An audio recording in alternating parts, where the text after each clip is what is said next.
Assalamualaikum warahmatullahi wabarakatuh.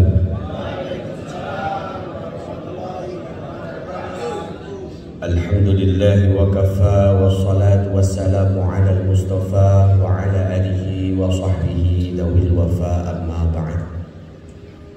Yang terhormat Bapak Helmi selaku Kasren Madiun beserta seluruh anggota dan jajarannya, yang kami hormati para hadirin hadirat, wabil khusus grup sholawat nopo niki Banjari An-Nur yang telah mengiringi kita sejak pagi tadi.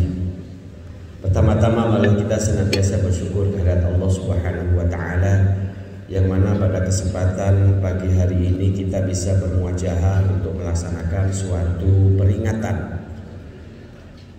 Peringatannya sih setahun sekali, tapi ingatannya setiap hari, yaitu Al-Isra wal Mi'raj baginda Nabi Muhammad sallallahu alaihi wasallam. Marilah kita syukuri segala nikmat Allah ini dengan bacaan hamdalah alhamdulillahirabbil alamin.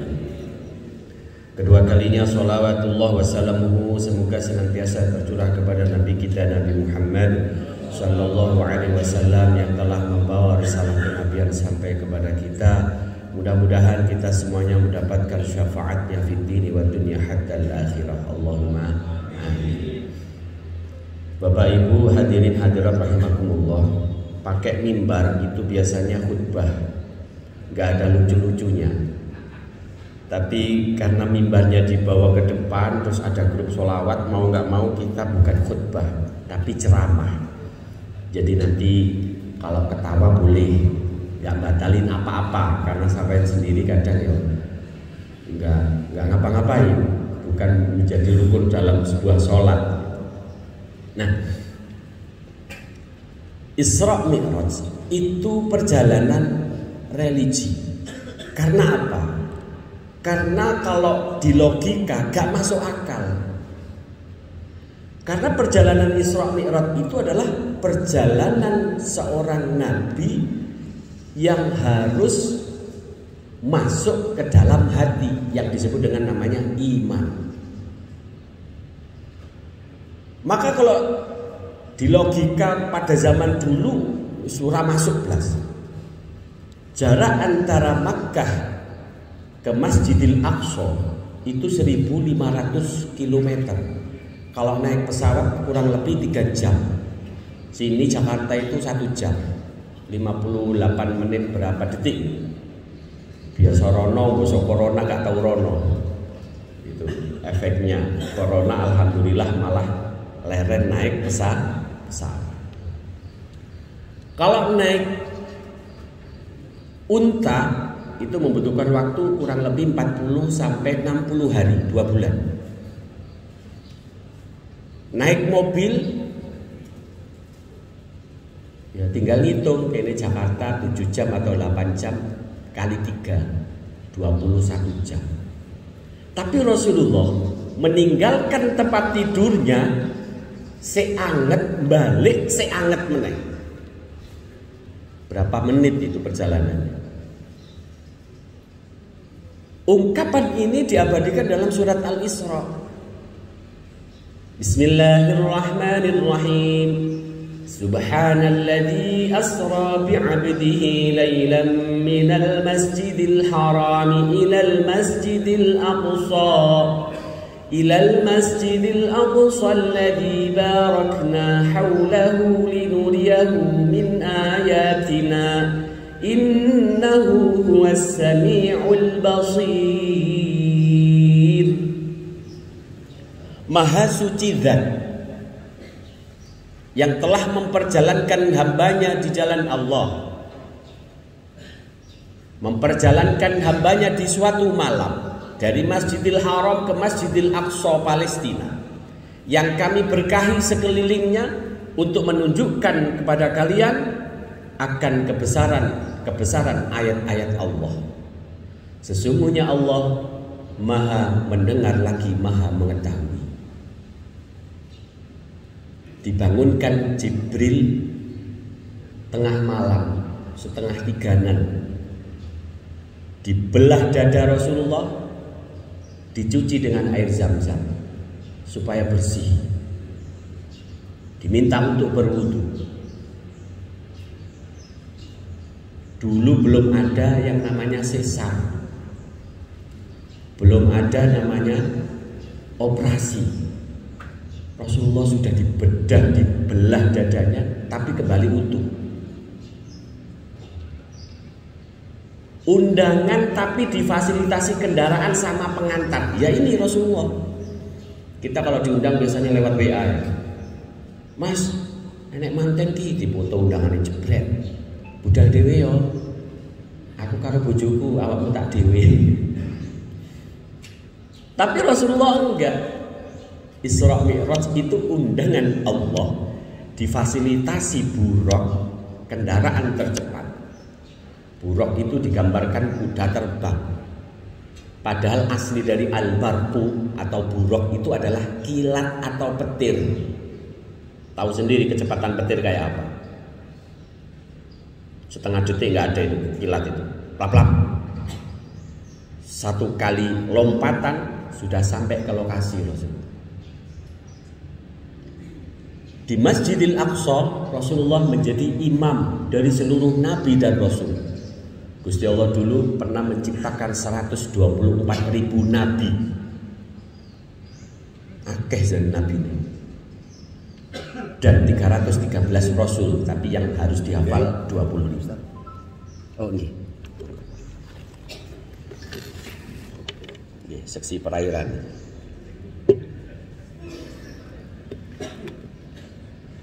Ini kalau khutbah nggak boleh sambil minum.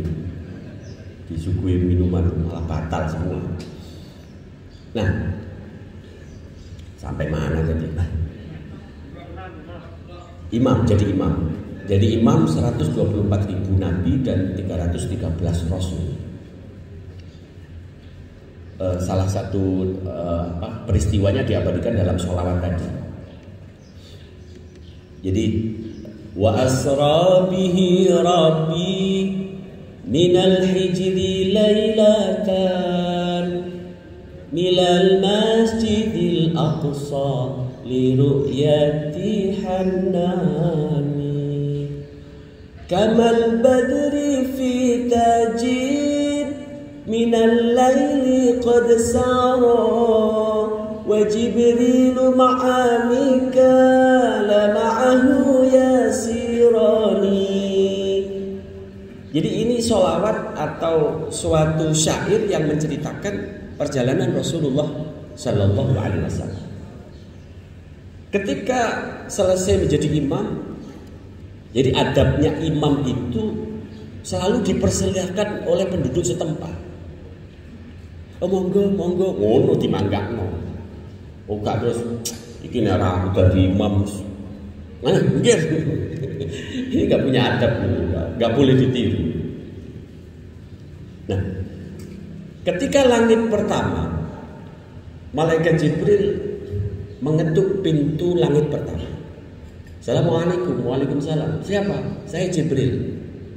Sama siapa? Habibuna Muhammad. Ngapain? Sudah saatnya.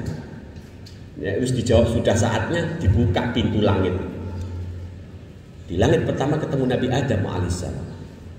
Di langit kedua ketemu dengan Nabi Isa alaihissalam. Di langit ketiga ketemu dengan Nabi Yahya alaihissalam. Di langit keempat ketemu dengan Nabi Yusuf alaihissalam. Di langit kelima ketemu dengan Nabi Idris sama Nabi Harun alaihissalam. Di langit keenam, ini yang paling lama Rasulullah di sana, ketemu dengan Nabi Musa alaihissalam. Ketika ketemu Nabi Musa tanya, jenengan kenapa dipanggil ke sini? Nggak tahu saya. Pokoknya disuruh maju aja. Nanti kalau sudah dapat info dari pusat, kesini lagi ya, mampir. Saya pengen tahu infonya. Oke, baik, bestie itu. Nabi Muhammad sama Nabi Musa akhirnya jadi bestian di sana. Kemudian naik lagi ke langit ketujuh, ketemu dengan Nabi Ibrahim alaihissalam. Setelah itu majulah Rasulullah di suatu tempat yang disebut dengan Sidratul Muntaha. yang sekelilingnya ada taman yang disebut dengan Baitul Ma'mur. Ketika maju, Rasulullah langsung mengucapkan suatu penghormatan yang sekarang diabadikan dalam bacaan sholat yang disebut dengan bacaan tahiyat. At-tahiyyatul mubarakatus salawatut thayyibatu lillah. Segala penghormatan, segala penghargaan, segala kemuliaan, segala kebaikan hanya milikmu ya Allah. Setelah Rasulullah mengucapkan hal ini, Allah menjawab dengan salam. Assalamu alayka ayyuhan nabiyyu wa rahmatullahi wa barakatuh. Salam ini dijawab oleh Rasulullah. Wassalamu alayna wa ala ibadillahis salihin. Karena salam ini baru pertama diperdengarkan di langit, para penduduk di sekitar Arsy itu bersyahadat, asyhadu an la ilaha illallah wa asyhadu anna Muhammadar Rasulullah. Akhirnya bacaan itu menjadi satu bacaan wajib di dalam sholat kita yang disebut dengan bacaan tahiyat. Jadi kita nggak usah repot-repot kapan ya aku Isra Mi'raj kaya Rasulullah, nggak usah, karena itu sudah mengabadi dalam bacaan sholat kita. Setelah itu Allah memberi wahyu langsung. Muhammad, aku perintahkan kamu sama umatmu sholat 50 waktu. Sendiko dawuh. Rasulullah nggak pernah ngengkel.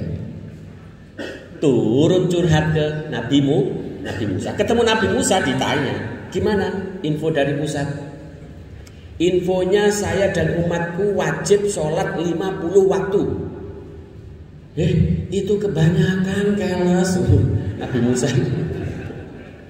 Nabi Musa gak terima. Yang gak terima Nabi Musa. Naik lagi. Ngapain naik?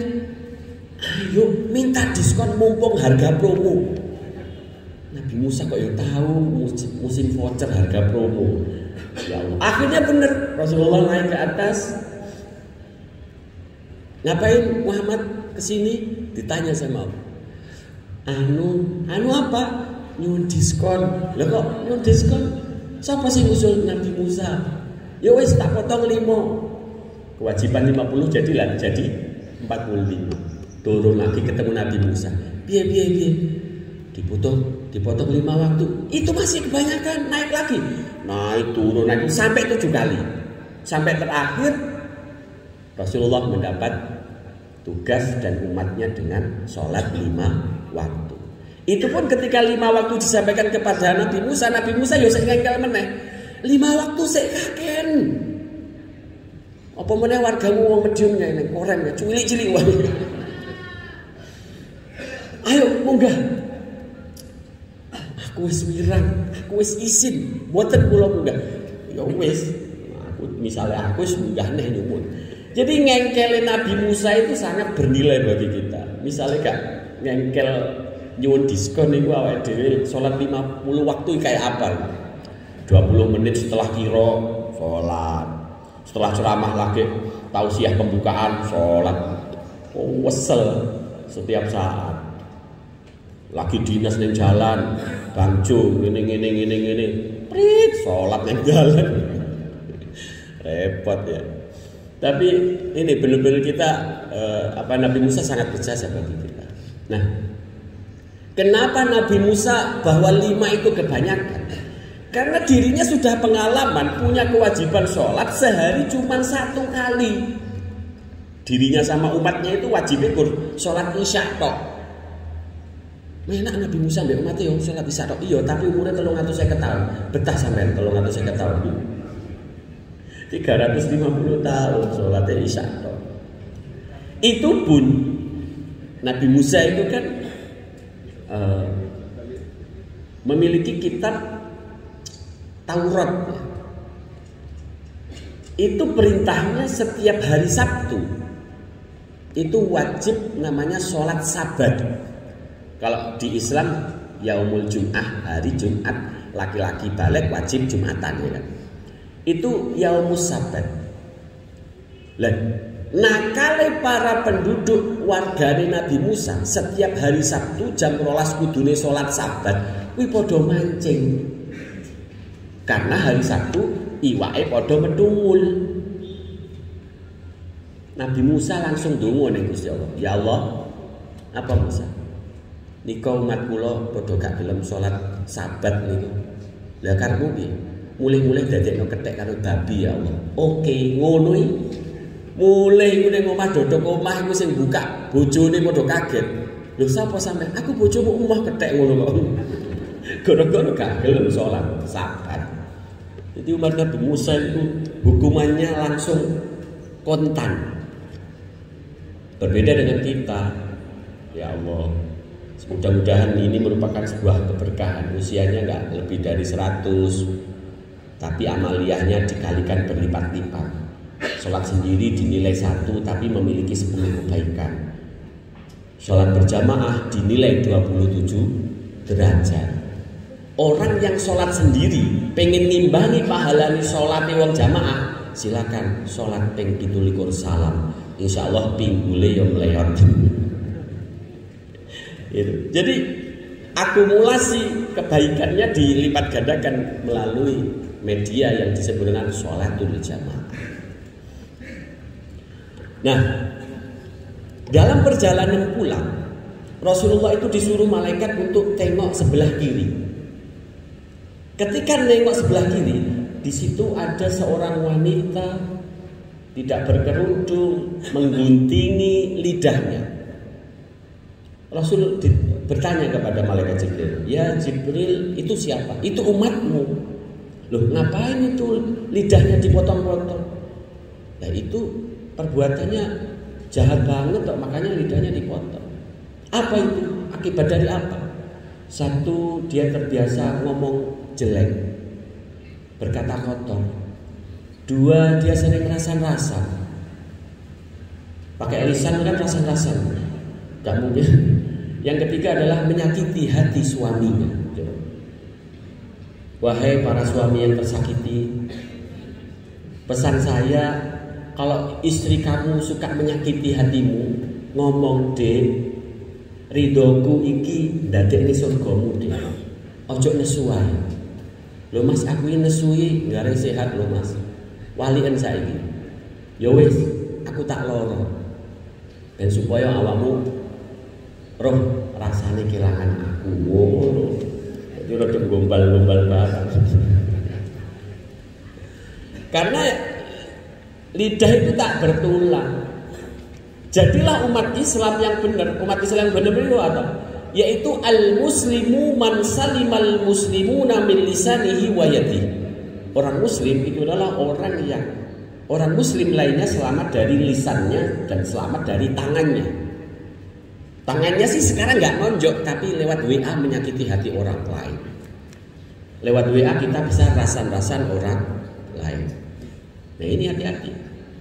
Jadi tangan sama lidah ini ternyata lebih tajam daripada silet atau pisau. Nah, ketika menengok ke kanan, Rasulullah melihat orang yang lagi nanam padi. Dia sudah panen, nanam lagi, panen lagi, nanam lagi, panen. Itu siapa? Itu juga umatmu. Nah itu dia lagi nanam padi kok dia sudah panen sekaligus. Iya, karena kebaikannya ditiru oleh orang banyak, akhirnya pahala kebaikannya itu nular atau nimbun untuk dirinya juga, yang disebut dengan sedekah jariyah, kebaikan yang senantiasa mengalir. Sebagai seorang kepala rumah tangga, ayo bar maghrib ngaji. Akhirnya anak istri podo ngaji. Kemudian anak-anak wis podo duwe bojo, duwe anak meneh diwarai ngono kabeh. Ayo bar maghrib podo ngaji. Kebaikan seperti itu akhirnya nular. Kita sudah berada di kalang tanah, pahala kita tetap mengalirkan apa? Kebaikan satu ditiru oleh orang-orang banyak. Keturunan-keturunan kita mendoakan kita hal-hal yang baik. Dan itu diibaratkan seperti saat menanam, dia juga saat itu memanen. Terus ada lagi yang tinggal di surga, bingung. Masakan wis siap sedia, dia bingung milih apa. Hal itu diabadikan di dalam surat Yasin. Inna ashabal jannati al-yawma fi syughulin fakihun. Sesungguhnya penduduk surga mereka sibuk makan-makan, bingung milih. Jadi jenengan pas undangan kok prasmanan itu contoh-contoh penghuni surga calon. Allahumma. Tapi ojo request kancane, kapan ki prasmanan? Aku pengen koyo nek surga. Iya, tapi ojo maksa ning kancane, kancane sik tanggal tuwek kok dipaksakan prasmanan. Gitu. Nah, kemudian itu adalah orang-orang yang tatkala hidup di dunia mereka beriman kepadamu,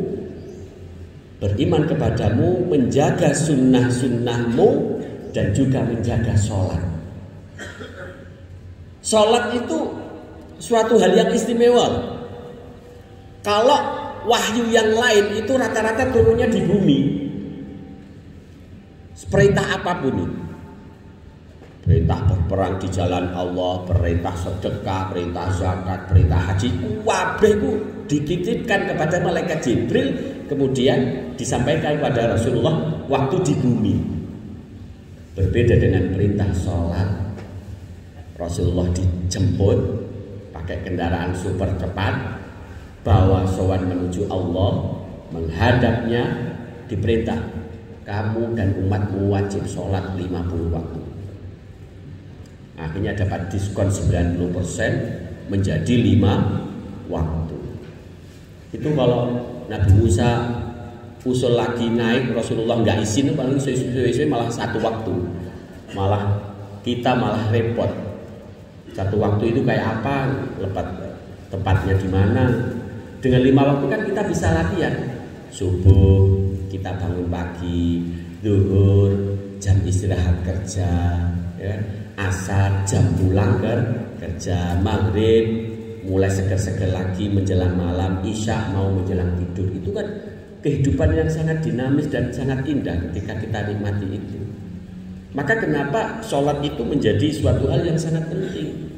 Rasulullah bersabda, awwalu ma yuhasabu bihil 'abdu yaumal qiyamah as-shalah. Perkara atau amalan yang pertama kali dihisab oleh Allah nanti di hari kiamat adalah sholat. Kalau sholatnya bagus, yang lain dianggap bagus. Tapi kalau sholatnya bolong-bolong, geletek-geletek, yang lain mesti diteliti sampai capek itu malaikat. Jadi sholat ini harus kita jaga sebagai orang yang beriman kepada Allah Subhanahu wa ta'ala. Hadirin hadirat rahimakumullah. Di dalam Al-Quran surat Shaf, ini Shaf itu barisan seperti jenengan lagi buat barisan duduk ini merupakan Shaf ya. Akan saya bacakan satu ayat yang akan menumbuhkan kembali semangat juang Anda, yaitu surat Shaf ayat 10 sampai ayat 12. Bismillahirrahmanirrahim. Ya ayyuhalladzina amanu hal adullukum ala tijaratin tunjikum min adzabin alim. Tu'minuna billahi wa rasulihi wa tujahiduna fi sabilillahi bi amwalikum wa anfusikum. Dzalikum khairul lakum in kuntum ta'lamun. Yaghfir lakum dhunubakum wa yudkhilkum jannatin tajri min tahtiha al-anhar wa masakin tayyibatan fi jannati 'adn. Dzalikal fawzul 'adzim. Shadaqallahul 'adzim. Hai orang-orang yang beriman, maukah aku tunjukkan pada kalian suatu perniagaan? Perniagaan itu jual beli. Tunjikum min adzabin alim, yang bisa menyelamatkan kalian dari siksa api neraka yang pedih. Ini suatu pertanyaan yang sudah diikuti oleh jawabannya. Jadi Gusti Allah itu kalau bikin ayat atau menyampaikan sebuah firman itu selalu kadang ada kalimat tanya yang nggak perlu dijawab. Kalau kita jawab malah bingungi. Contoh ayat yang pertanyaan itu gitu. Ara'aital ladzi yukadzibu biddin. Tahukah engkau orang yang mendustakan agama? Oh, tahu Gusti. Niko. Ini malah gak sido maca ayat. Siapa amalan apa yang perniagaan apa yang bisa menyelamatkan kita dari siksa yang pedih? Yang pertama adalah tu'minuna billah. Beriman kepada Allah. Percaya dalam hati. Iman itu ada 3. Al-imanu bil lisan, ngomong aku iman kepada Allah. Yang kedua, al-imanu bil arkan, iman menggunakan anggota tubuh, melakukan sholat sebagai wujud iman. Yang ketiga adalah al-imanu bil janan, iman dengan menggunakan hati. Hati ini percaya banget sama Gusti Allah. Kemudian yang kedua adalah wa rasulihi, iman kepada rasulnya. Yang ketiga, wa tujahiduna fi sabilillahi bi amwalikum wa anfusikum. Berjuang di jalan Allah dengan harta kalian dan juga jiwa kalian. Termasuk jenengan itu orang-orang yang menjadi garda terdepan untuk menjaga negara tetap aman, sampai-sampai ada yang berjauhan dengan istrinya, dengan suaminya, nggih. Ada yang istrinya dan keluarganya di Semarang, ada yang ini sebuah pengorbanan yang memang dalam rangka mencari ridha Allah. Jadi jangan disamakan bahwa kita di sini untuk leha-leha, bukan, tapi kita ingin pengorbanan kita supaya tidak sia-sia harus disertai dengan iman kepada Allah dan Rasul-Nya, kemudian disertai dengan berjuang di jalan Allah dengan harta dan juga jiwa raga kita. Dzalikum khairul lakum in kuntum ta'lamun. Hal itu sangat baik bagi kalian jika kalian mengetahui. Apa bonus orang yang punya perniagaan seperti itu? Yang pertama, yaghfir lakum dzunubakum. Allah mengampuni kalian atas dosa-dosa kalian. Yang kedua, wa yudkhilkum jannatin tajri min tahtihal anhar, dan Allah memasukkan kalian di dalam surga yang di bawahnya mengalir sungai-sungai. Saya ini sudah musim. Villa-villa itu mau masuk itu ada jembatan kecil, di bawahnya dibikin sungai mengalir. Itu latihan jadi penduduk surga.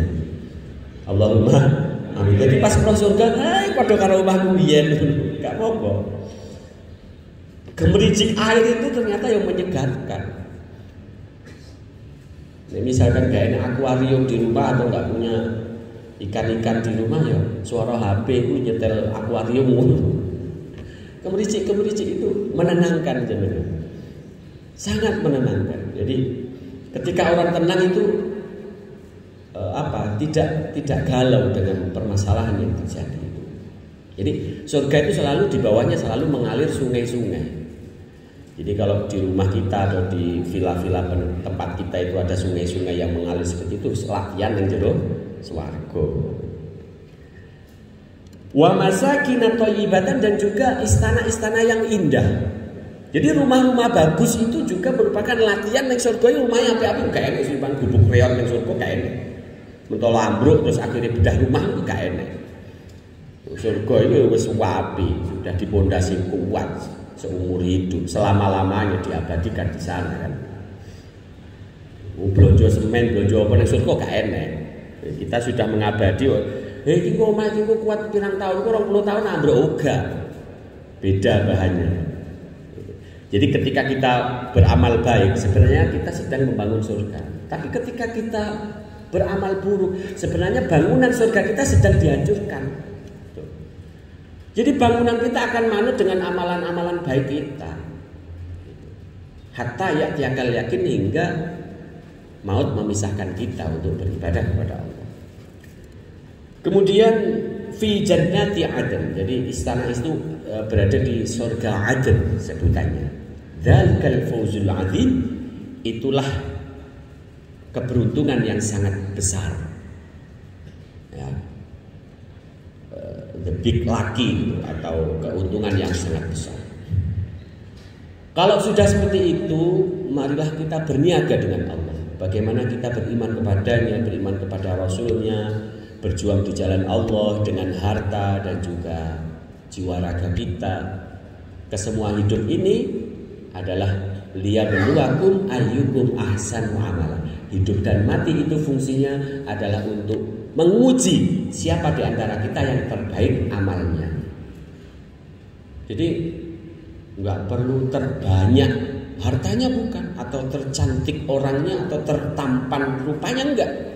Tapi ternyata terbaik amalnya. Dan salah satu amalan yang terbaik adalah orang yang mampu menjaga sholat 5 waktu. Perlu dipahami bahwa sholat 5 waktu itu merupakan kewajiban individu. Gak boleh diwakilkan. Sitoe dinas Joko Posko, aku Jumatan, ya Jumatan minggu itu ya. Lah nyapa? Sitok nggih aku gak boleh. Ya. Karena apa? Karena Jumat itu kewajiban individu. Nggak bisa berdiri, duduk, nggak bisa duduk, telentang. Nggak bisa telentang, pakai isyarah kelopak mata, boleh. Kebetulan tangan nggak bisa digerakkan semuanya, sudah dibantu alat bantu di ICU. Kebetulan kamu masih ingat materi ini, sholat pakai mata. Allahu Akbar isyarah, sami Allah liman hamidah. Kebetulan suster lewat. Kayaknya apa kok kejep-kejep ya. Kita ini swayai dicopot alat bantu dia malah kejep-kejep. Nah, itu jadi itulah bagaimana kewajiban individu. Saking pentingnya suatu amalan sholat, kita tidak boleh mewakilkan amalan ini kepada orang lain. Dalam kondisi perang sekalipun, sholat wajib dengan berbagai gaya. Coba, orang ini Allah Akbar, sami Allah karo perang, coba menyelamatkan diri dalam kondisi kewajiban Allah.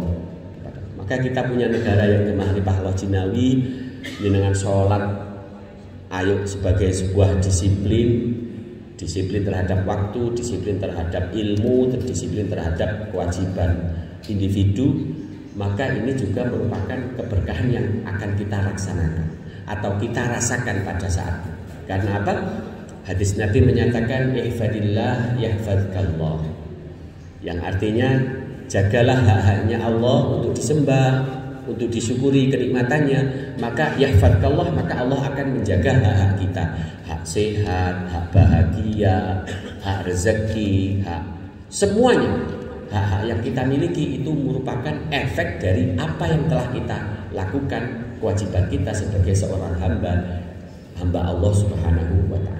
Mudah-mudahan dengan peringatan Isra Mi'raj ini tidak ada lagi alasan untuk menjadi orang baik. Aku pengen jadi wong apik mergakno ngene ojo. Karena orang baik itu selalu akan mendapatkan kebaikan setelahnya. Jangan menuntut cepat. Karena Allah senantiasa membalas kebaikan itu di saat yang tepat, bukan di saat yang cepat. Ojo buru-buru.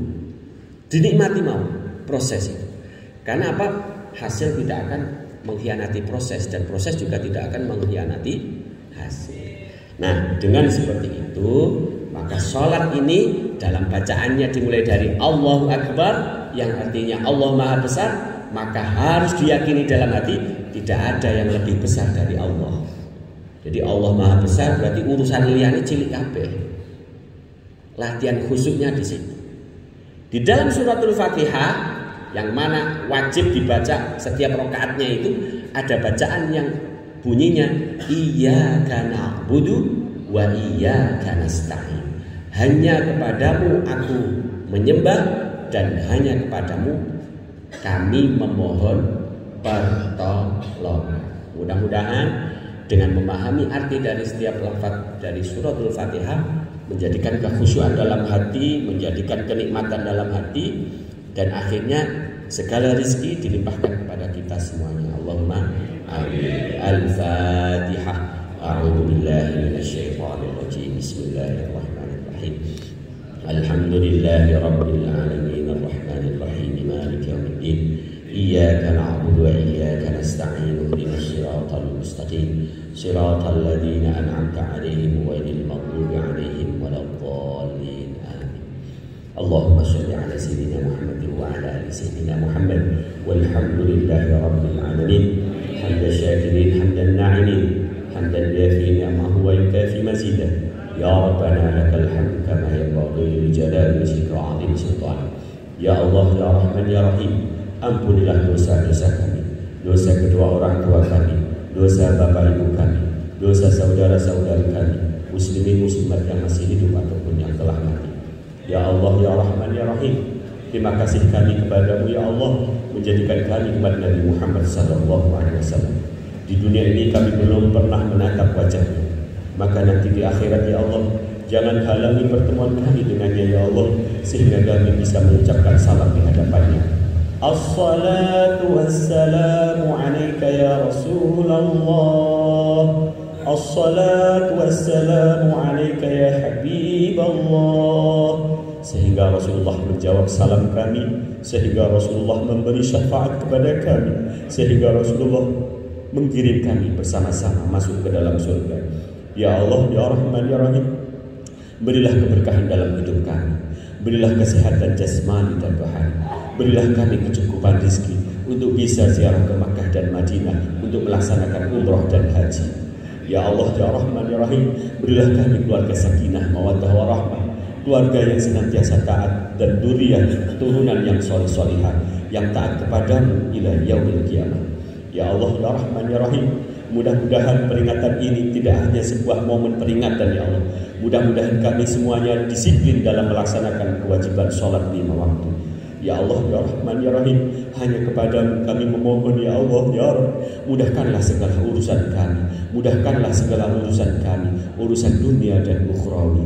Ya Allah ya Rahman ya Rahim, sebagaimana kami tersenyum bahagia di dunia ini, maka bawalah kami tersenyum bahagia di akhirat kelak ya Allah.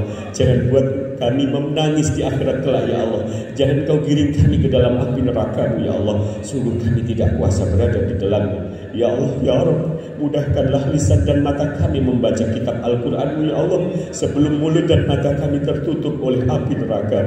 Mudahkanlah tangan kami memberi hal-hal yang baik ya Allah, sebelum tangan kami terikat dengan tali besi panas di dalam api neraka. Mudahkanlah kaki kami melangkah ke masjid dan musola ya Allah, sebelum kaki kami terpeleset di dalam jembatan Shiratal Mustaqim ya Allah. Ya Allah ya Rahman ya Rahim, mudah-mudahan kami ya Allah, keluarga besar Korem Madiun ini ya Allah, senantiasa Engkau berkahi hidupnya ya Allah, Engkau panjangkan usianya ya Allah, Engkau beri kesehatan jasmani dan rohani ya Allah, Engkau beri keluarga yang sakinah mawaddah warahmah ya Allah. Ya Allah ya Rahman ya Rahim, terakhir kali nanti ya Allah, Engkau beri kami husnul khotimah, Engkau beri ampunan ya Allah, Engkau ampuni segala dosa-dosa kami ya Allah, Engkau berikan izin kepada Rasulullah memberi syafaat kepada kami ya Allah, sehingga kami tergolong orang-orang yang menjadi penghuni surga-Mu ya Allah. Jangan sampai Engkau takdirkan kami menjadi penghuni neraka-Mu ya Allah. Sungguh kami tidak kuasa berada di dalamnya. Rabbana atina fid dunya hasanah wa fil akhirati hasanah wa qina adzaban nar. Wa sallallahu ala sayyidina Muhammad. Subhana rabbika rabbil izzati amma yasifun wa salamun alal mursalin walhamdulillahi rabbil alamin. Bismillahil Fatihah. أعوذ بالله من الشيطان الرجيم. بسم الله الرحمن الرحيم.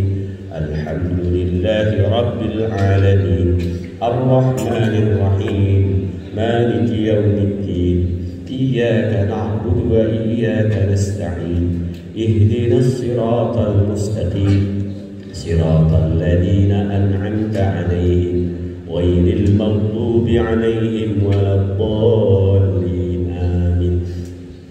Sebelum kami tutup, izinkan saya menandungkan sebuah gubahan lagu jiwa yang bersedih, jadi jiwa yang tersesat. Mudah-mudahan kita bukan bagian yang tersesat. Ke masjidlah, sholat dulu sebentar, suara azan berseru, kan ada tempat mengadu. Bersujudlah, Tuhan kan jaga manusia, nikmat kan ada dan bisa berlanjut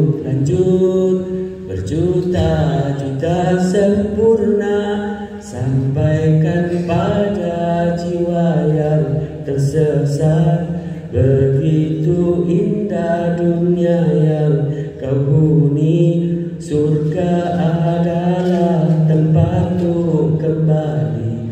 Bawa amalmu biar Allah berkahi, tidakkan henti kakimu bersaksi. Ada hal yang tak manusia mengerti, beri waktu tuh bersujud sebentar. Selama ini kau jauh, mari rajin ke masjid. Mudah-mudahan bisa menyentuh hati dan menambah wawasan kita, pengetahuan kita.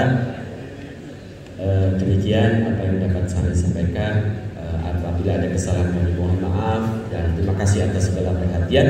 Usikum wa nafsi bitaqwallah. Wassalamualaikum warahmatullahi wabarakatuh.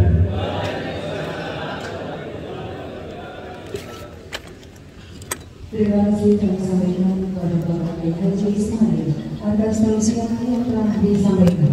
Semoga